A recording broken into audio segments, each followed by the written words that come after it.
Welcome back to the deep learning classes. आप लोगों को याद दिलाता हूँ, ये हमारी ऑपरेटिंग सिस्टम की सीरीज़ हैं और इस ऑपरेटिंग सिस्टम की सीरीज़ में हमने टाइप्स ऑफ ऑपरेटिंग सिस्टम में बहुत सारे टाइप्स पढ़े हुए हैं। आज का जो हमारा टॉपिक है वो है रियल टाइम ऑपरेटिंग सिस्टम। ये एक टाइप है ऑपरेटिंग सिस्टम का। आज हम इस ऑपरेटिंग सिस्टम को जानेंगे, रियल टाइम ऑपरेटिंग सिस्टम क्या होता है। और इसके बाद और एक टाइप हमको पढ़ना है बाकी, वो है networking operating system. Networking operating system एक दूसरी वीडियो में हम देख लेंगे। तो चलिए, टाइम को वेस्ट किए बगैर हम जान लेते हैं what is real time operating system. Real time operating system एक ऐसा ऑपरेटिंग सिस्टम है जो हमें यूज़ होता है at that time when we need large number of events. जब हमें बहुत ज़्यादा काम होता है और वो काम मोस्टली एक्सटर्नल होता है। ऐसा काम होता है जो सिस्टम के अंदर नहीं प्रोसेस होता है बल्कि सिस्टम से बाहर हमें काम कराना है। तो सिस्टम के ज़रिए से कराना है बट सिस्टम से बाहर काम करना है। एक्सटर्नल हम कह सकते हैं एक्सटर्नल काम है। मोस्टली ये काम जो होता है वो एक्सटर्नल होता है। और इसके लिए और एक चीज़ भी ज़रूरी है, वो है शॉर्ट टाइम। इसके लिए जो टाइम है वो मखसूस है, पर्टिकुलर टाइम पे वो काम होना चाहिए। और इतना ही नहीं है बल्कि इसके लिए कोई सर्टन डेडलाइन भी होती है, कोई ना कोई डेडलाइन क्लियर हो जाती है कि इस डेडलाइन के अंदर अंदर हमें ये काम करना है। तो ऐसे कामों को जो एक्सटर्नली काम कराने हो या बहुत ज़्यादा काम होता है या हमारा इस काम करने के लिए हमारे पास शॉर्ट टाइम है या कोई डेडलाइन क्लियर है, तो इन चीज़ों के लिए हमारे पास ऑर्डिनरी जो ऑपरेटिंग सिस्टम है वो काम नहीं ला सकते हैं। At that time what we need is real time operating system. ऐसे कामों में हमारा रियल टाइम ऑपरेटिंग सिस्टम काम करता है। तो यहाँ पे जो काम होता है रियल टाइम ऑपरेटिंग सिस्टम वो फ्रैक्शन ऑफ सेकंड्स में काम कर लेता है। ठीक है, तो यहाँ सेकंड्स में नहीं बल्कि फ्रैक्शन ऑफ सेकंड में, फ्रैक्शन के यानी सेकंड को अगर हम बहुत सारे हिस्सों में तकसीम करेंगे तो उस पर्टिकुलर फ्रैक्शन ऑफ सेकंड में वो काम होना चाहिए। और ये टाइम बाउंड होता है या फिक्सड इसकी कोई डेडलाइन होती है। फॉर एग्जाम्पल इसकी कुछ एग्जाम्पल्स होती है। अगर ऐसा ना हो, चाहे फॉर एग्जाम्पल टाइम बाउंड ना हुआ, मतलब पर्टिकुलर टाइम पे वो काम ना हुआ या जो डेडलाइन दी गई थी उस डेडलाइन के बाद वो काम हुआ, तो क्या हो जाएगा, इससे हमारा सिस्टम फेलियर माना जाएगा, हमारा सिस्टम फेल हो जाएगा और बहुत भारी नुकसान हो सकता है। For example airline traffic control system हमारे पास है, ऐसे ही कमांड कंट्रोल सिस्टम है, एयरलाइन रिजर्वेशन सिस्टम है, ऐसे ही हार्ट पेसमेकर, ठीक है, नेटवर्क मल्टीमीडिया सिस्टम्स, रोबोट। ये सारे ऐसे काम हैं जिनमें थोड़ा भी यहाँ वहाँ गया, थोड़ा भी टाइम जो हमारा फिक्स्ड टाइम होता है या डेडलाइन दी गई होती है उसमें यहाँ वहाँ हो गया तो बहुत भारी नुकसान हो सकता है। अब इस वाले सिस्टम में यानी रियल टाइम ऑपरेटिंग सिस्टम में प्रॉब्लम्स क्या है। एक तो ये है कि ये लिमिटेड टास्क इसमें हो सकती हैं। जाहिर सी बात है, इतना बड़ा काम और इतने शॉर्ट टाइम में करना है तो यहाँ हम इससे ज़्यादा काम नहीं लिख सकते हैं, हमें पर्टिकुलर काम पे फोकस करना है। तो इसमें लिमिटेड टास्क्स होती हैं। ऐसे ही जो हमारे रिसोर्सेज होते हैं वहाँ पे वो ज़्यादा एक्सपेंसिव होते हैं क्योंकि काम भी बहुत ये ना क्रिटिकल होता है। जितना काम क्रिटिकल होता है उतने ही हमारे रिसोर्स एक्सपेंसिव होंगे। और जो इनके लिए एल्गोरिदम होते हैं वो बहुत ही कम्प्लेक्स होते हैं, वो बहुत ही डिफ़िकल्ट होते हैं। उनको डिज़ाइन करना, उनको लिखना, उनको इस पे प्रोग्राम क्रिएट करना वो बहुत ही डिफ़िकल्ट टास्क है।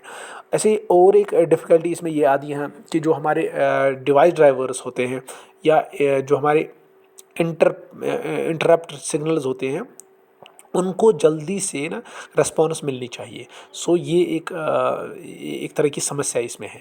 रियल टाइम ऑपरेटिंग सिस्टम के कुछ एग्जांपल हैं। फॉर एग्जांपल हमारे रोबोट मशीन्स ऐसे आई हैं जो हमारे मुख्तलिफ काम करते हैं। फॉर एग्जांपल अगर हम बात करते हैं कार को डिज़ाइन करने के लिए या कार को बनाने के लिए जो हमारे रोबोट्स इस्तेमाल होते हैं, उन रोबोट्स में रियल टाइम ऑपरेटिंग सिस्टम का इस्तेमाल होता है, यानी उन रोबोट्स में real time operating system install होता है। ऐसे अगर हम बात करते हैं एयरक्राफ्ट को लॉन्च कराना हो या उसको लैंड कराना हो, दोनों सूरतों में हमारे पास ऑपरेटिंग सिस्टम इस्तेमाल होता है। और वो ऑपरेटिंग सिस्टम कौन सा है, वो है रियल टाइम ऑपरेटिंग। या ऐसे उसको उड़ाने के दौरान बहुत सारे ऐसे काम होते हैं, ऐसे टास्क्स होते हैं जिनको ऑपरेट करना होता है, जिनको कंट्रोल करना होता है। वो सारा कंट्रोल किसके ज़रिए से होता है, रियल टाइम ऑपरेटिंग सिस्टम के ज़रिए से होता है। Let's move on and understand what are the advantages of real time operating system। Real time operating system के एडवांटेजेस क्या है। पहली बात है कि मैक्सिमम कंजप्शन, यानी जितने भी इस सिस्टम में हमारे पास रिसोर्सेज होते हैं या डिवाइसेस होते हैं वो सारे के सारे जो होते हैं ना एक्टिव रहते हैं, यानी उनसे हम काम लेते हैं 100%। हम उनको आइडल रहने ही नहीं देते हैं जितने भी इस सिस्टम में रिसोर्सेज होते हैं। दूसरा इसका एडवांटेज है वो है टास्क शिफ्टिंग, यानी इसमें टास्क शिफ्ट नहीं होता है क्योंकि फोकस रहता है एक ही काम पे। तो यहाँ पे जो शिफ्टिंग ऑफ टास्क होता है वो बहुत ही कम होता देखने को मिलता है। थर्ड एडवांटेज इसकी ये है कि फोकस ऑन एप्लीकेशन, किसी एक काम पे एप्लीकेशन किसी एक काम पे फोकस होता है, तो इसका मतलब ये हुआ कि हमारा जो फोकस होता है वो किसी एक पर्टिकुलर एप्लीकेशन पे ही होता है। यानी एक पर्टिकुलर एप्लीकेशन होती है जिस पे सारा का सारा जोर होता है, सारे के सारे जितने भी हमारे क्या कहते हैं प्रोसेसेस हैं या जितने भी हमारे डिवाइसेस रिसोर्सेज हैं वो सारे उसी काम में लगे हुए होते हैं। सो यहाँ पे फोकस रहता है एक काम पे। तो अगर कोई ऐसा हुआ कि बीच में हमारी कोई इंटरप्ट आया, तो उसको वेटिंग में ही वो वेटिंग में ही रहता है, उसको मतलब कोई प्रायोरिटी नहीं दी जाती है अनटिल जो जिस पे हमारा फोकस रहता है पहले वो काम होने दो। फोर्थ एडवांटेज इसकी है कि ये रियल टाइम ऑपरेटिंग सिस्टम जो होते हैं ये छोटा ही ऑपरेटिंग सिस्टम होता है कि इसका एक स्पेसिफिक टास्क होता है। उस वजह से ये ऑपरेटिंग सिस्टम छोटा होता है, तो इसलिए हम एम्बेडेड सिस्टम्स में इसको इम्प्लीमेंट कर सकते हैं, यानी हम इसको एम्बेडेड सिस्टम्स में इस्तेमाल कर सकते हैं जो हमारे एम्बेडेड सिस्टम्स होते हैं। सिमिलरली एरर फ्री होता है क्योंकि रियल टाइम ऑपरेटिंग सिस्टम में एरर्स की गुंजाइश नहीं होती है। कोई एरर आया तो इसका मतलब हमारा सिस्टम फेल हो गया और भारी नुकसान हो सकता है। सो इसलिए यहाँ पे कोई चांस नहीं होता है एरर का। नेक्स्ट पॉइंट इज़ 24/7 सिस्टम्स, यानी जो हमारे ऐसे सिस्टम्स होते हैं जो रन होते हैं राउंड द क्लॉक जिसे कहते हैं राउंड द क्लॉक, यानी जैसे हमारे एटीएम मशीन्स होती हैं, ठीक है, वो 24 घंटे और पूरे 7 दिन चलते हैं, यानी कभी बंद नहीं होते हैं। तो ऐसे सिस्टम्स और जिनमें वही पहली वाली जो मैंने बात की कि उसमें टाइम स्लॉट का होना ज़रूरी है, एक्सटर्नल कोई काम होता है, वो चीज़ें साथ मिला के ऐसे सिस्टम्स में भी हमारा रियल टाइम ऑपरेटिंग सिस्टम बहुत ही इफेक्टिव रहता है, इसमें मैक्सिमम आउटपुट होता है। Let's understand what are the disadvantages of real time operating system. Real time operating system के डिसएडवांटेजेस क्या है? पहला डिसएडवांटेज इसका है लिमिटेड टास्क। इसमें एक से ज़्यादा टास्क नहीं लिया जा सकता, यानी ये मल्टीटास्किंग नहीं हो सकती है, यहाँ पे एक ही टास्क पे फोकस होता है। सो यहाँ पे लिमिटेड टास्क हैं। पहले अगर हम एडवांटेज की बात करें, एडवांटेज में हमने बताया था ये इसका एडवांटेज है, ठीक है। क्या एडवांटेज है कि क्या करता है ये किसी पर्टिकुलर एप्लीकेशन को फोकस में रखता है, यानी किसी एक ही टास्क को फोकस में रखता है। ये इसकी एट द टाइम एडवांटेज थी, बट वही एडवांटेज इस टाइम हम कह रहे हैं कि ये डिसएडवांटेज है, क्योंकि ये डिपेंड करता है कि हम किस नज़रिए से देखते हैं सिस्टम को। एक नज़रिया ये है कि हम सोचते हैं कि सिस्टम सिर्फ एक ही काम पे फोकस करता है क्योंकि वो काम बहुत ही क्रिटिकल है, तो उस एट द टाइम हम कहते हैं इसकी एडवांटेज है। नेक्स्ट टाइम हम कहते हैं ये तो सिर्फ एक ही काम कर रहा है, दूसरा काम तो ये कर ही नहीं रहा है, यानी दो से तीन काम तो ये कर ही नहीं रहा है, ये तो सिर्फ एक ही काम कर रहा है, एक ही काम पे फोकस कर रहा है। एट द टाइम उस लिहाज से हम देखते हैं ये इसकी डिसएडवांटेज है।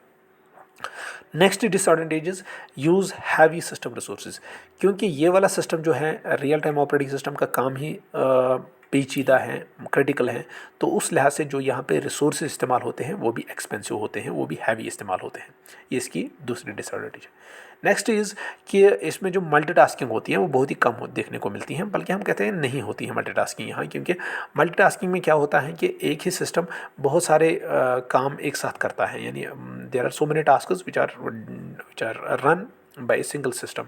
एक ही सिस्टम काम करता है जो हमने मल्टीटास्किंग ऑपरेटिंग सिस्टम में पढ़ा था, लेकिन यहाँ वो मिसिंग है, हम वो नहीं देखते हैं, क्योंकि यहाँ वही कॉन्सेप्ट ये है कि एक ही काम पे फोकस रहता है।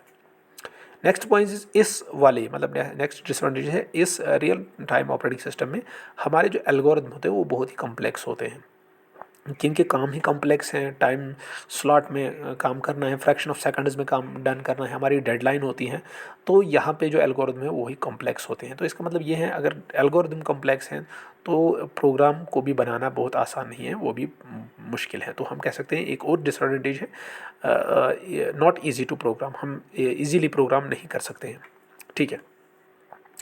तो मेरे हिसाब से सारे पॉइंट आए। अब थर्ड प्रायोरिटी क्या है, यानी जो प्रोसेस आती है प्रायोरिटी वाले प्रोसेस, ये प्रायोरिटी नहीं मानता है क्योंकि इसका प्राइमरी गोल वही होता है किसी एक प्रोसेस पे फोकस, तो इसलिए ये प्रायोरिटी नहीं मानता है, ये प्रायोरिटी को छोड़ देता है, ठीक है। या एक्सपेंसिव होता है, ये भी हमने समझाया। लो प्रायोरिटी टास्कस आ गए, ये सारे पॉइंट इसमें आ गए, ठीक है। नेक्स्ट इज़ कि इसका स्ट्रक्चर क्या है। अगर हम इसके स्ट्रक्चर की बात करें तो यूज़र इंटरेक्ट करता है किसी पर्टिकुलर एप्लीकेशन के साथ, तो वो एप्लीकेशन इंटरेक्ट करती हैं रियल टाइम ऑपरेटिंग सिस्टम के साथ, और रियल टाइम ऑपरेटिंग सिस्टम का और हार्डवेयर के दरमियान यहाँ पे एक और इंटरफेस होता है जिसको कहते हैं BSP, बोर्ड सपोर्ट पैकेज। ये बोर्ड सपोर्ट पैकेज जो है, बोर्ड सपोर्ट पैकेज, यही इंटरलिंक यानी यही एक इंटरफेस बन जाता है रियल टाइम ऑपरेटिंग सिस्टम दरमियान के, रियल टाइम ऑपरेटिंग सिस्टम और हार्डवेयर के दरमियान ये एक इंटरफेस बन जाता है। ठीक है, अगर हम इसके टाइप्स की बात करेंगे, types of real time operating system के, तो यहाँ पे हमारे 3 टाइप्स इसके हैं। एक है hard real time operating system, next is soft real time operating system, next is firm real time operating system. तो अगर कभी टाइम मिला तो इंशाल्लाह इस पे भी वीडियो बनाएंगे, व्हाट आर द ये डिफरेंट टाइप्स क्या क्या हैं, और इसका पूरा स्ट्रक्चर अलग से समझाएंगे। इस वीडियो में दीजिए इजाज़त। तो इस तरीके से हमने पूरे जो टाइप्स ऑफ ऑपरेटिंग सिस्टम है वो हमने कंप्लीट किया। अब हमारे पास सिर्फ एक ही रह गया है, वो है नेटवर्किंग ऑपरेटिंग सिस्टम। इसके बाद इंशाल्लाह उसकी भी वीडियो जल्दी ही आ जाएगी। टिल देन हमें दीजिए इजाज़त। अल्लाह हाफिज़।